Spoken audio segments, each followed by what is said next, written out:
Unta maayo rang inyong adlaw. Ang atong verse of the day karon kay 1:10 verse 11. Ako ang maayong magbalantay sa mga karniro. Ang maayong magbalantay sa mga karniro, andam alang magpakamatay sa mga karniro. So, ang buti pa sa butira sa karniro, kita mga tao.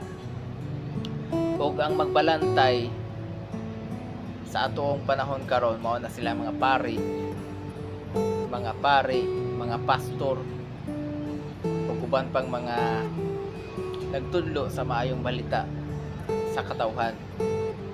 So,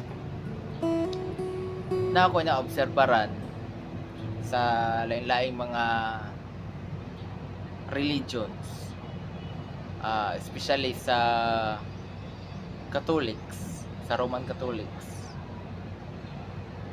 Ang mga pari, magkuan na sila. Dili sila makigdungan og kaon sa mga tao.